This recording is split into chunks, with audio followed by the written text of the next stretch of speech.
تصور کریں، رات کے 3 بج رہے ہیں، شہر خاموش ہے لیکن آپ کا ذہن نہیں۔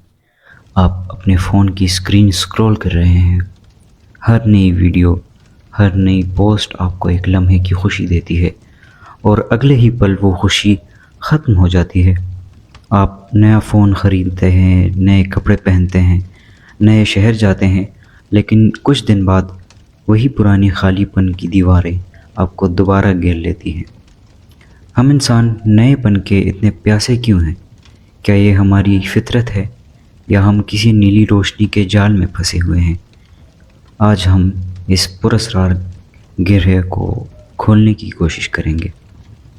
میں ہوں محمد زریاب، اور آج ہم بات کریں گے دی ہنگر فار دی نیو پر۔ مغرب کے عظیم مفکر فریڈرک نیچے نے ایک تصور دیا تھا کہ دی ول ٹو پاور۔ ان کا کہنا تھا کہ انسان ٹھہراؤ سے ڈرتا ہے۔ اگر وہ نئے مقاصد اور نئے تجربات ڈھونڈنا چھوڑ دے تو وہ ختم ہو جائے گا۔ مغربی فلسفہ کہتا ہے کہ نیا پن ہی ترقی ہے، لیکن دوسری طرف امام غزالی اور ابن عربی کی بصیرت ہمیں ایک مختلف راستہ دکھاتی ہے۔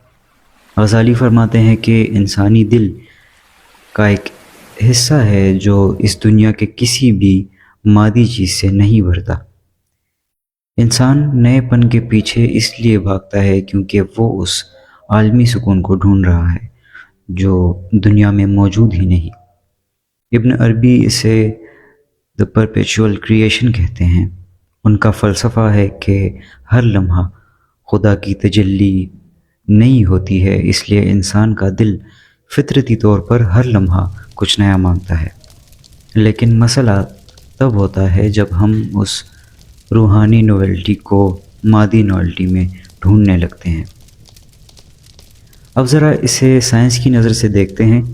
ہمارے دماغ کے اندر ایک مخصوص حصہ ہے، دی سبسٹینشیا نیگرا۔ یہ ہمارا نویلٹی ڈیٹیکٹر ہے۔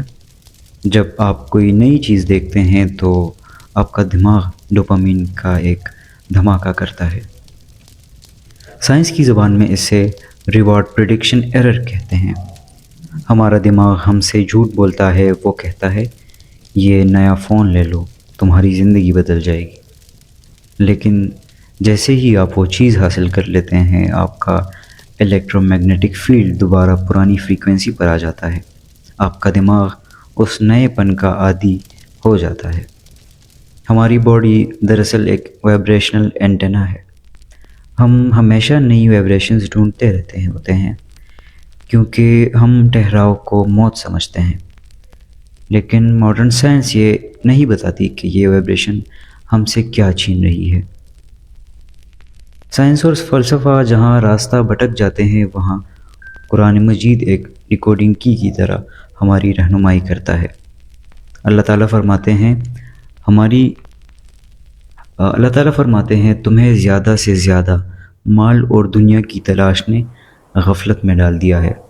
یہ سورہ تکاثر کی پہلی آیت ہے۔ یہ تکاثر ہے کیا؟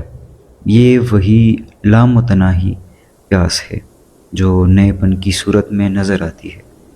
لیکن اس کا حل کیا ہے؟ صحیح حدیث میں آتا ہے کہ دنیا مومن کے لیے قید خانہ ہے۔ اب سوچیں، قید میں انسان کیا کرتا ہے؟ وہ دیواروں پر نئے نقش بناتا ہے تاکہ اس کا وقت گزرے۔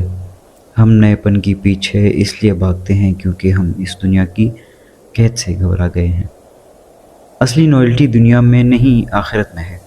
جنت کی صفات یہ بتائی گئی ہیں کہ وہاں ہر لمحہ نعمتیں جو ہیں وہ نئی محسوس ہوں گی، ان پر کبھی پرانا پن نہیں آئے گا۔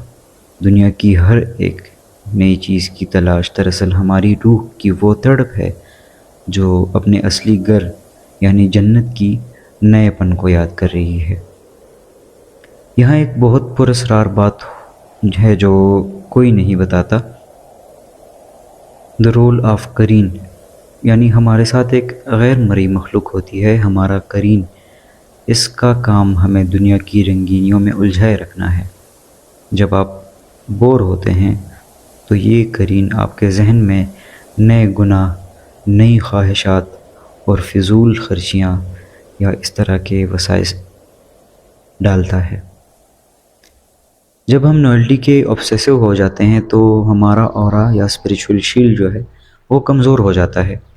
ہم اسپریچول پروزنس کا شکار ہو جاتے ہیں۔ اس کمزوری کے راستے سے شیطانی اثرات ہماری بائیولوجی میں داخل ہوتے ہیں، ہماری نیند اڑاتے ہیں اور ہمیں ایک ایسی ریس میں لگا دیتے ہیں جس کی کوئی فنش لائن نہیں ہے۔ تو آج کا سبق کیا ہے؟ نیا پن برا نہیں ہے، لیکن نئے پن کی یہ بے چین تلاش اس بات کی نشانی ہے کہ آپ کا دل خالی ہے اور دنیا کے نیو ماڈلز سے اس خلا یا اس خالی جگہ کو نہیں بھر سکتے جو صرف اللہ کی یاد کے لیے بنی ہے۔ نئے راستے ڈھونڈیں، لیکن ان راستوں پر جو آپ کو آپ کے خالق کے قریب کریں۔ اپنے دماغ کے ڈوپامین ریسیپٹرز کو دنیا کے غلام مت بنائیں۔ اپنے اندر جھانکیں۔ وقت ایک ایسی دنیا ہے جو کبھی پرانی نہیں ہوتی۔ وہاں ایک ایسا نیا پن ہے جس پر موت نہیں آتی۔ آج کے لیے اتنا ہی۔ بعد میں کسی اور نئے ٹاپک پر نئی طرح سے بات کریں گے، کیونکہ نیا پن ہی زندگی ہے۔ شکریہ۔